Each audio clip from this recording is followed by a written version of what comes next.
Hey guys, in today's class we're going to focus on making custom bra inserts, and those are those gorgeous things that you see inside of bustiers and different kinds of wedding dresses. So today we're just going to be focusing on creating our own custom bra inserts and just basically going over everything that it takes in this fairly simple, easy video. Okay, so first I just want to show you guys my pattern book. I keep all my patterns inside of this book, and it's just an easy way for me to access them when I need them. Here I have several sizes of cutouts of different bra sizes, and I just use this for my custom clients. That way it's an easy way for me to access a bra size without having to create custom patterns. So I just keep them all in this book, and it's a nice and easy way for me to access all the things I need to service my clients.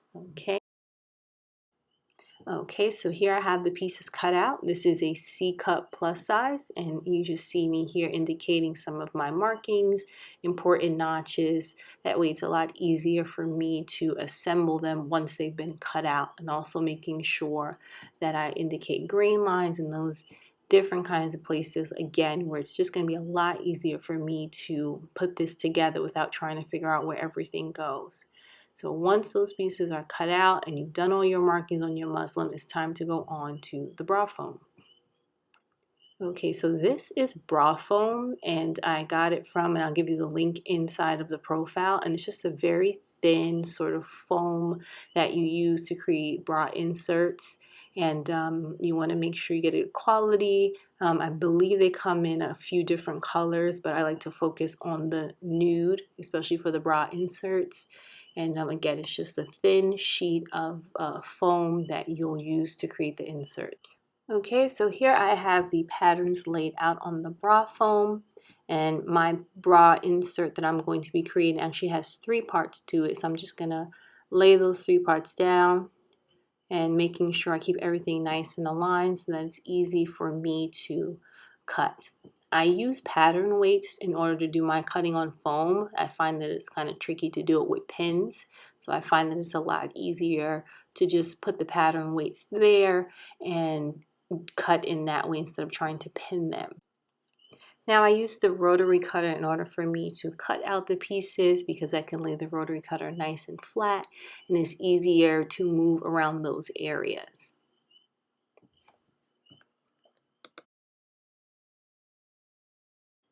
Now all the pieces have been cut out, and it's time for me to mark the pieces.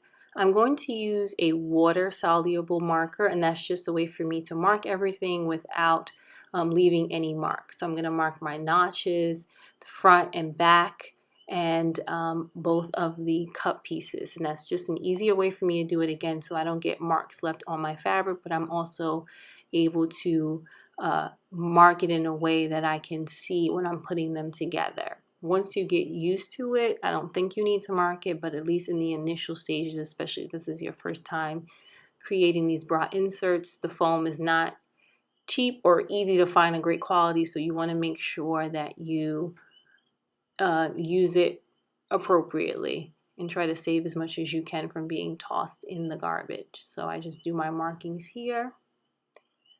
And now it's time to take it to the sewing machine once everything is nice and marked and put together.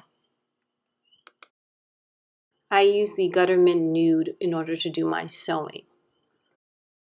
Now we head to our sewing machine. I'm going to set my machine at 8 because that is the stitch that's going to give me the zigzag stitch on my machine. So I just make sure that it's set to 8 and it's at a small to a medium stitch size. That way I can get a good stitch. Now we get to the machine. You want to make sure that the 2 sides are kissing, and you're just going to run it through on that zigzag stitch. And that is what you get towards the end, just a zigzag stitch that connects the 2 pieces.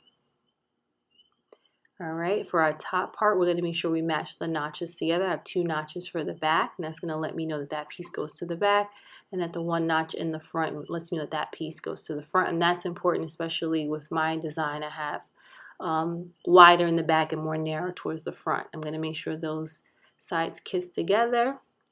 and I'm going to run it through my sewing machine at a nice easy pace, using that zigzag stitch to keep the pieces together in my hands as a steady motion, just to make sure those pieces stay together and that they don't open, because you don't want to end up with like an unsightly hole where the pieces don't connect and then you got to take it out and do it all over again. So you want to keep it nice and even, and just make sure as you're pushing it through, those pieces of foam stay together.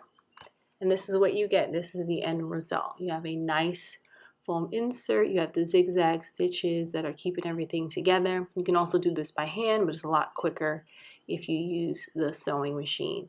I use my tailor's ham to give it a nice press before I complete the design. And that just allows me to make sure that everything is nice and neat and that there's not like a severe amount of buckling in the foam cup. And I just make sure that I press everything around. They also sell like bra molds that you can use for this, but I just use this. It gets the job done just fine.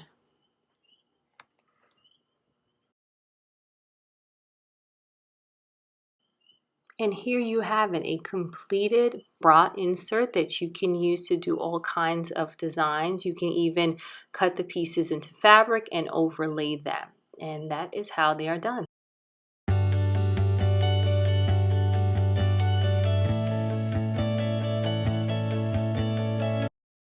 Thanks for watching. Be sure to like and subscribe. Videos are uploaded weekly covering dressmaking, fashion, lectures, and more.